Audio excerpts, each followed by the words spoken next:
The second reading is the gospel reading from the Gospel of Mark, chapter 5, beginning at verse 21. When Jesus had crossed again in the boat to the other side, a great crowd gathered around him, and he was by the sea. Then one of the leaders of the synagogue named Jairus came and when he saw him, fell at his feet and begged him repeatedly, "My little daughter is at the point of death. Come and lay your hands on her so that she may be made well and live." So he went with him. Now a large crowd followed him and pressed in on him. There was a woman who'd been suffering from a hemorrhage for 12 years. She had endured much under many physicians and had spent all that she had. And she was no better, and rather, she grew worse. She'd heard about Jesus and came up behind him in the crowd and touched his cloak, for she said, "If I but touch his clothes, I will be made well." Immediately her hemorrhage stopped. She felt in her body that she was healed of her disease. Immediately aware of the power had gone from him, Jesus turned around in the crowd and said, "Who touched my clothes?" And his disciples said to him, "You see the crowd pressing in on you. How can you say, 'Who touched me?'" He looked around to see who had done it. But the woman, knowing what had happened to her, came in fear and trembling, fell down before him and told him the whole truth. And he said to her, "Daughter, your faith has made you well. Go in peace and be healed of your disease." The Gospel of the Lord.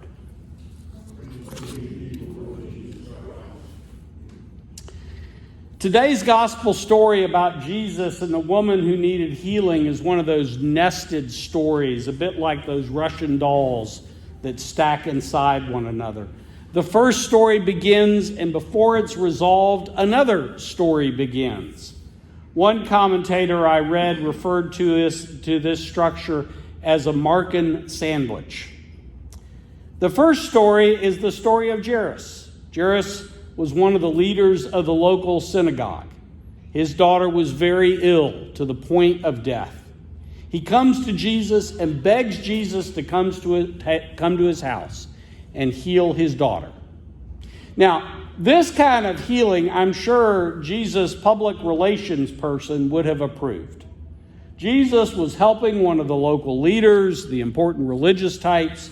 This is the kind of work Jesus should have been doing to solidify his base among powerful supporters. And since the girl was so ill, Jesus had arrived just in the nick of time. And the crowds were all following Jesus at this point. No doubt Jesus' disciples surrounded him like some sort of security detail, calling out for people to make way. But Jesus is about to have his day, and this first story interrupted. Now, some interruptions we encounter, they're pleasant. The phone call from an unexpected friend, or a visit from somebody we haven't seen in a while but we really care for, those are great interruptions. Grandparents will drop everything if they get a call or a visit from their grandchildren. But there are other kinds of interruptions we all experience, where it diverts our focus away from important work to pay attention to something else. Technology, of course, these days leaves folks almost in a permanent state of interruption. Thanks to email and texting and Twitter and all the other sordid interaction tools, we find ourselves in some sort of never-ending cycle of being interrupted and pulled away from the present moment. You know, I encountered one person, a secretary of a company a number of years ago, who was the kind of person that seemed to handle interruptions without a problem. She was at a busy company and there were always phone calls coming in. Some of it was employees asking for things, and some of it was workers coming to her desk asking for things. There were emails coming in she had to deal with. There were just constant demands from people. And yet she handled it all very calmly and efficiently. She never lost her cool. She was patient with everyone. Every time there was an interruption or something that came up, she was able to focus on that person or that particular situation and give exactly what was needed. It didn't occur to me until years later that one would characterize her handling of interruptions as Christ-like. And yet that's exactly what it was, because everything that came along got her full attention in that moment till it had been taken care of. So here we have Jesus pressed in by the crowd and headed for a very important, very time-critical interaction. And a woman who'd been ill for years and years with a constant hemorrhage decided that maybe Jesus was the solution to her problem. She tried the doctors and suffered much from their treatments, but to no avail. Jesus had healed all sorts of people, so why not her, she thought. Why didn't she come out and publicly throw herself at Jesus' feet, as so many did, and ask for his help? Well, women of childbearing age, as most of you probably realize, during the time of Jesus, were considered ritually unclean for 1 week out of the month. This woman, because of her medical condition, meaning her issue of blood never ceased, would have been considered unclean all of the time.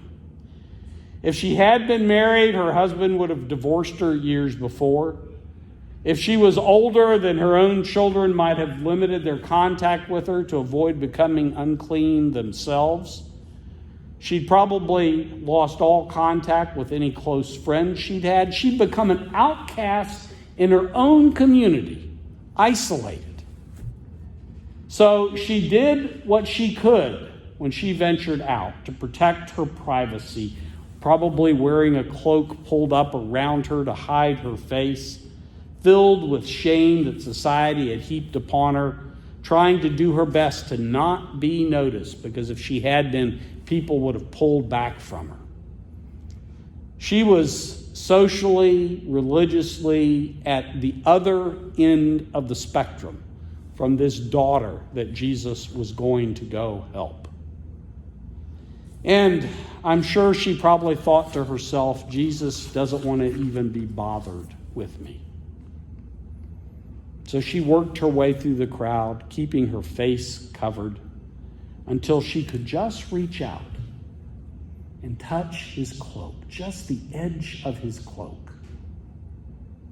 Just a brush of my fingers, she figured, and I can be on my way. No one, not even Jesus, will be bothered by me. That's all I need, just a touch. And Jesus stopped in his tracks and said, "Someone touched my clothes." And needless to say, the disciples, they thought he was crazy. Jesus, look at the crowd. We're trying to keep them away from you. But I'm sure if someone bumped you, they didn't mean it. You know, Jesus knew this touch was different because he felt power go out of him. Someone touched him with the intent of receiving something from him. So he started looking around the crowd for the person who touched him. And I'm sure at that moment, this woman probably felt Jesus' eyes on her more than anyone else. So she comes forward trembling and afraid. Boy, that gives us a clue as to how much society had beaten her up. She falls before Jesus and tells him the story of her life. And the better than thou types in the crowd were probably waiting for Jesus to go on a rant. Here was this unclean woman who admitted touching him. They were waiting for Jesus to say, "How dare you touch me? Now I'm ritually unclean. The leader of the synagogue had asked me to come to his home to heal his daughter. And now if I go, I'm going to make him and his whole family unclean." The daughter probably won't be able to be healed, and she'll die, and it'll be all your fault. Because that was the thinking that many were having at that moment. But Jesus handled this unexpected and what a lot of people would have thought was an unpleasant interruption with love and caring and understanding and acceptance. Your faith has made you well. Go in peace and be healed. And that healing wasn't just her physical healing. Jesus was talking about the healing she now had in all her relationships and with the community who would need to accept her again. You know, one of the misinterpretations we can sometimes make with this kind of story and all the healing stories of Jesus is we say, well, you know, that was Jesus. I can't do anything like that. He was the Son of God. I pray for people who are sick, but I really can't do anything else. I don't need to do anything else for them. And prayer is important. Don't doubt that for a second. But we can do so much more. We can emulate Jesus when we encounter people who are struggling, like Jairus and his daughter, or like this woman who had this hemorrhage. We can live fully into our humanity, connect with other people just like Jesus did. Too often we're tempted to do the opposite, right? We want to build barriers and walls and set boundaries just like society had done for this woman. We're glad to help people like Jairus who had influence, and they're important. But we want to move past anybody who's marginalized, ignoring their efforts to reach out just to get a moment of recognition. Jesus opened himself to everyone. The sinners, the ritually unclean, the outcasts of society, and those at the top of society as well. And he loved them all and channeled his Father's love into their lives. Jesus was fully human, and he desires that we be fully human as well. He's working to heal us, to change us, to tear down barriers in our lives, to clean out the sin that infests us, to wash us clean and leave what God intended us to be, complete humans, capable of being vessels of God's love to others, no matter who they are. We can be the hem of Jesus' garment. We can be that part that brushes against the lives of others. Oh, it may be a dusty and dirty job at times. We're likely to get touched by those we wouldn't have selected for ourselves. But we can be the hem, just the edge of his garment that allows the love and the power of Jesus to flow through us into the lives of others who are looking for the power to change, to be healed, to find something different, to find a connection. Be the hem. Live the life of being the hem of Jesus' clothes. All those little touches and all those little contacts and all those moments where our lives brush up against others can be moments where we channel God's love, God's healing, God's hope, God's peace into the lives of others. It does take living in the moment. It does take a willingness to interrupt our schedules and pay attention to what other people are going through. You know, most of us have an agenda, a purpose. So, here's what I'm going to do next kind of thinking. And there's nothing wrong with that. But these brushes, these touches, these places we interact with other people come into our lives, and they require us, just like what Jesus did, to stop what we're doing and say, somebody needs God's attention and God's love, and God has put me here to make that happen. I experienced one of those moments this week. I had to handle an interruption, alter my plans. I was blessed to be able to offer a little assistance to someone thanks to the pastor's discretionary fund that you faithfully provide. I hope it blessed someone else. I think it did. I know it blessed me. You know, I've reminded you about some things we've got going on right now. Those are chances for you to be the hem of Jesus' garment to touch the lives of others. These school supplies are not just things that we give to teachers. They empower teachers to teach and change the lives of young people. It requires an interruption, right? You've got to make a special trip to the store and get exactly what they need. But it's a chance when you're doing that to touch the lives of others. When I think about the barbecue and the number of people, the hundreds of people we fed and we helped and we interacted with last year, it's exactly the same kind of thing, because there was such fellowship and such love, and people were so blessed to have that meal that day. So coming and putting your name on the board is not just you doing work to raise some money. It's you acting like Jesus would have acted. It's you saying, I'm going to interrupt my life and do something that day, or contribute some of my treasure. Even the filling out of the gifts and talents survey is a way of saying, I'm going to make myself faithfully available to church, to work on a committee or to do a job. It's an interruption. You got to do something different. But it's a chance to serve the community and be like Jesus. You know, we may be privileged enough from time to time to find ourselves for a moment at the top of the world like Jairus, and to need people's help and to have people come forward and willingly do that for us.